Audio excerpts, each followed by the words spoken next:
Hello, welcome to Andertons TV. My name is Jet Duxbury and I'm joined today by the lovely... Niels Larsen. And Niels is from Nektar. You've got a new bit of gear. Can you tell me about it? Yeah, this is Aura. So Aura is a pad controller. We have 16 velocity sensitive and pressure sensitive pads, all RGB illuminated. There are 8 360 rotary pots. Yeah. We have 16 RGB LEDs as well. That's for sequencing and stuff like that. We have transport controls and of course tons of illuminated buttons to navigate us around the system.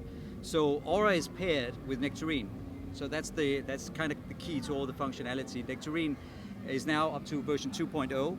So you can host up to 16 different plugins, which means you can have a plugin per pad, or you can just use the pads to trigger one single plugin with a complete kit on it. So we'll show that in a sec.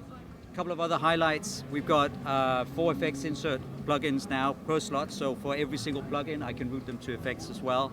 And we have send effects also, so a lot of really cool features. And of course it's all connected through the browser, where you can find all of your sounds and just load them in real time, host them in your DAW. So it's an AU, VST and VST3 plugin. Sorry, I should also say AAX, so right, it runs even in Pro Tools too.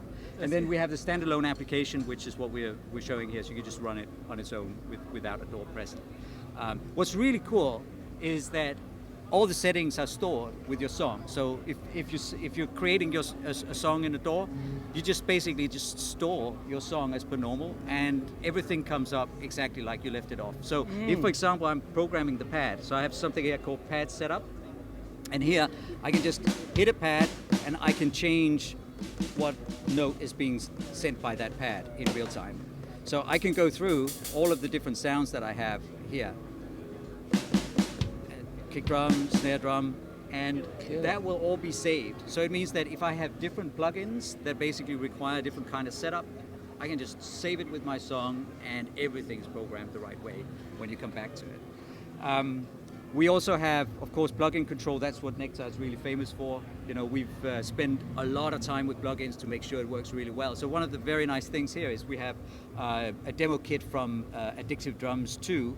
And so I've got all the sounds laid out. As I hit the pad, you see that I get the control parameters automatically popping up for the plugin. So I can now adjust the level for the kick or pitch, up and down. Great screen as well, really good contrast. Yeah, nice TFT display.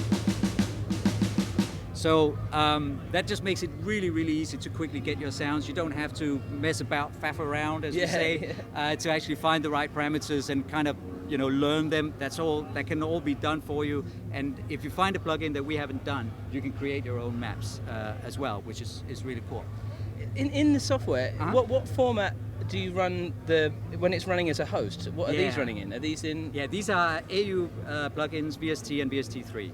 Will all load up internal hosts. So I can load any of those and and store patches for any of those plugin formats as well. That. And then browse. So let's say, for example, I want to replace a particular sound here. So what I'm going to do is I'm going to add another slot. So by adding another slot, I now have the opportunity to use the browser to load a new patch. So I might just change the tags here, go through, could just load a kick.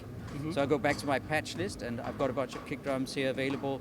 We've got that's our own Bolt synth. So now I've got Bolt right there, and I can then go to plugin, and now I can control all the Bolt parameters in real time. So now I've got my original drum kit, and I've got Bolt as well, basically playing at the same time. I can keep going like this, and as I build a track, I can just replace the sounds in real time, which is really cool. So if you change your mind, it's so easy to just basically add a new slot. Very quick as well. Yeah. The flicking between the different plugins. Right. Yeah. So one of the things I also really like. So we've seen a little bit of the browser. We've got the effects slots as well, and I just love that we can now add effects to plugins. So if I first select the effects slot, which I did, and then scroll through, I can now scroll through the different types of patches I have for effects. Again, I can use tags, so I can choose to, for example, just load a reverb, go back to patches. I've got a few reverbs here, so we'll just select small room, and then I've got the reverb right there. And if I go back to effects, now I can control the reverb plugin, and then go back to the plugin control, and now I can control all the parameters for the original instrument.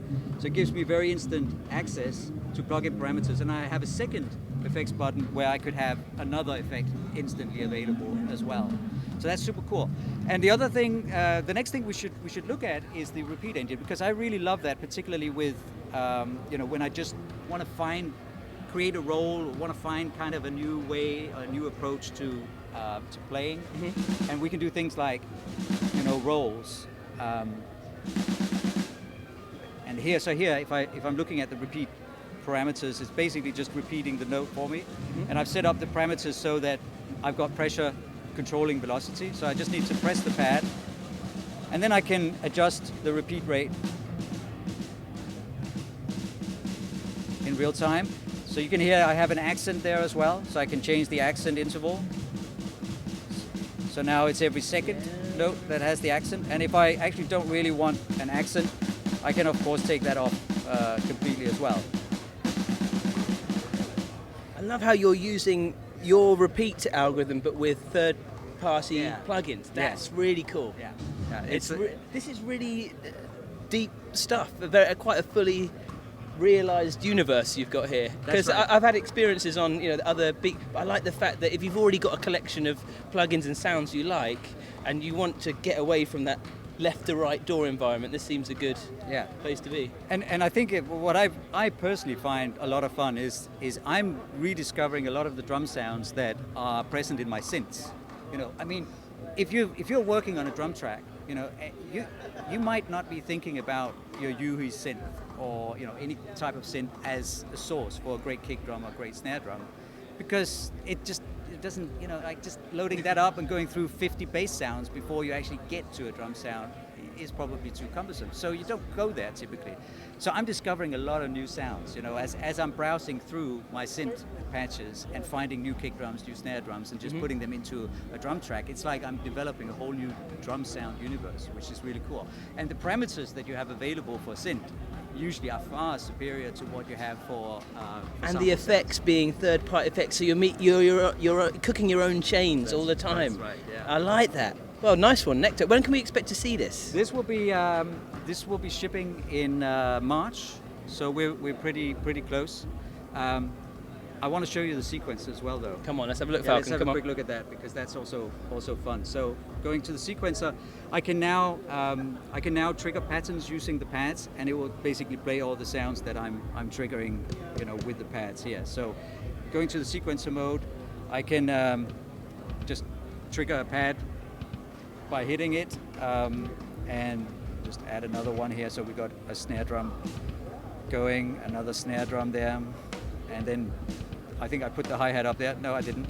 I put it there. Yeah.